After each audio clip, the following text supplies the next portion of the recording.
Kita tahu bahwa ada sebuah pondok zaman era kolonial Belanda sudah terkenal, yaitu Pondok Pesantren Tebu Ireng. Di pondok pesantren inilah seorang pemuda makmur, santri kepercayaan Kiai Haji Hasyim Asy'ari. Karena Kiai Makmur juga diangkat menjadi lurah pondok di Pondok Pesantren Tebu Ireng. Untuk itu, ikuti kisah Kiai Makmur yang nyantri di Pondok Pesantren Tebu Ireng di bawah asuhan langsung pendiri NU, yaitu Kiai Haji Hasyim Asy'ari. Ikuti terus sampai dengan tuntas. Terima kasih. Pondok Pesantren Tebu Ireng terletak di Desa Tebu Ireng, Kabupaten Jombang, Jawa Timur. Pondok pesantren ini dipimpin oleh ulama besar pendiri Nahdlatul Ulama, yaitu Kiai Hasyim Asy'ari. Pesantren tersebut berdiri pada tahun 1899. Akan tetapi pemerintah kolonial Belanda baru mengakui keberadaannya, yaitu pada tahun 1906. Pesantren ini dimulai atau dibuka dengan hanya memiliki 23 santri. Ia dengan berusaha keras untuk mengamankan penduduk desa Tebu Ireng dari perbuatan yang bertentangan dengan ajaran Islam. Setelah 7 tahun berdiri, mulai tampak hasilnya. Santri-santri berdatangan bukan hanya dari Pulau Jawa saja, tetapi dari pulau yang lain. Dalam mengajar dan mengasuh, Kiai Hasyim Asy'ari berpegang teguh pada prinsip kemandirian dan sikap non-kooperatif dengan pemerintah kolonial Belanda. Kemudian untuk metode pengajarannya pada awal berdirinya pondok tersebut ialah: yang pertama adalah metode sorogan, yaitu guru membacakan dan menerjemahkan beberapa baris materi bacaan, lalu santri mengulanginya. Kemudian metode yang kedua adalah bandongan, yaitu para santri mengikuti bacaan kitab yang dibaca oleh kiai. Kemudian metode yang ketiga adalah metode halaqah, yaitu para santri duduk mengitari kiai untuk membaca kitab. Pada pertengahan tahun 1925, Kiai Makmur beserta adik sepupunya yang bernama Hafaz dan juga kakak sepupunya yang bernama Komar Zain masuk menjadi santri Kiai Haji Hasyim Asy'ari. Tak lama kemudian menyusul santri dari Pemalang lainnya, yaitu Dimyati dan Khalil. Di pesantren Tebu Ireng, pemuda makmur selain lurah pondok juga dikenal sebagai tangan kanan Kiai Haji Hasyim Asy'ari. Pemuda makmur sering ditugaskan untuk mewakili Kiai Haji Hasyim Asy'ari jika ada urusan dengan administratur pabrik gula di WEK Kecamatan Cukir, Kabupaten Jombang. Karena di sekitar pondok pesantren merupakan areal tanaman tebu.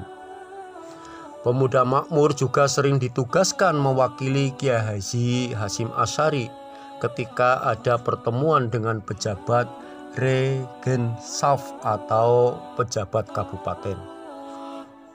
Pemuda makmur sebagai santri dan juga lurah pondok sempat membantu Kiai Haji Hasyim Asy'ari ketika mendirikan organisasi besar, yaitu Nahdlatul Ulama pada tahun 1926.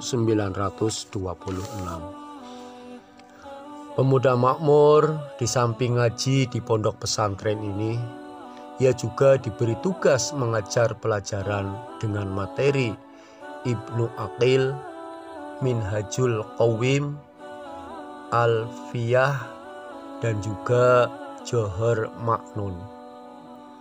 Karena kepandaiannya, ia kemudian diangkat sebagai kepala guru dan akhirnya menjadi orang kepercayaan Kiai Haji Hasyim Asy'ari.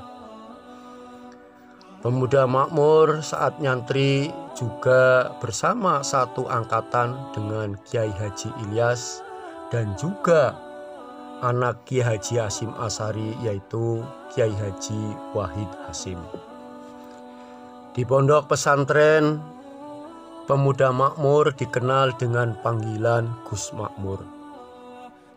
Dalam mendidik santrinya, Kiai Haji Hasyim Asy'ari memilih santri yang potensial.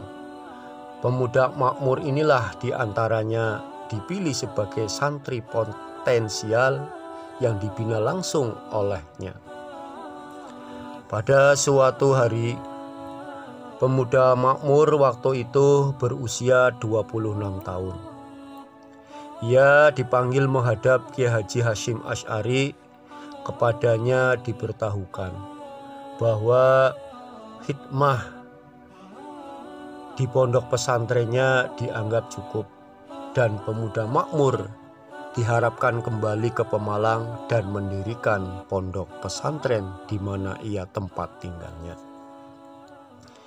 Dan pada tahun 1932, Kiai Makmur kembali ke Pemalang dan setelah menikah dengan Samnah, Kiai Makmur mendirikan pondok pesantren di Desa Taman, Kecamatan Taman.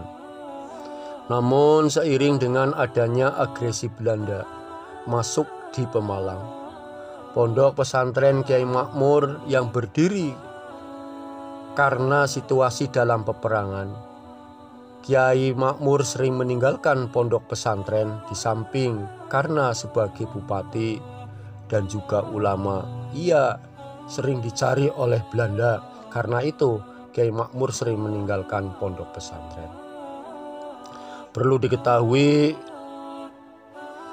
Kiai Makmur adalah di samping bupati dan ulama yang paling membenci keberadaan Belanda. Dan akhirnya karena kebenciannya Kiai Makmur kepada Belanda, beliau gugur meninggalkan kita semua karena kekejian kolonial Belanda. Kiai Makmur ditembak di tempat yang sepi. Setelah Kiai Makmur wafat, keadaan pondok pesantren Kiai Makmur hanyalah meninggalkan puing tanpa bekas. Karena saat Kiai Makmur gugur, anak-anak Kiai Makmur masih kecil, kurang lebih berusia 3 sampai dengan 7 tahun. Sehingga tidak ada lagi yang meneruskan perjuangannya, terutama adalah pondok pesantrennya. Itulah sekilas perjalanan Kiai Makmur sebagai santri di pondok pesantren Tebu Ireng yang dipimpin langsung oleh Kiai Haji Hasyim Asy'ari. Kita patut berbangga hati karena seorang santri Kiai Makmur di samping sebagai santri yang potensial di pondok Tebu Ireng, juga sebagai ulama sekaligus bupati di era kolonial Belanda. Mudah-mudahan kita generasi-generasi penerus senantiasa bahwa kehidupan di pondok pesantren ternyata akan menghasilkan SDM yang luar biasa. Baik siap untuk menghadapi kehidupan di dunia, terlebih untuk menghadapi kehidupan di akhirat. Karena dari bekal santri inilah Kiai Makmur menjelma menjadi seorang pemimpin yang betul-betul dekat dengan rakyat dan amanah. Namun sayang, beliau meninggalkan kita semua waktu itu berusia masih muda.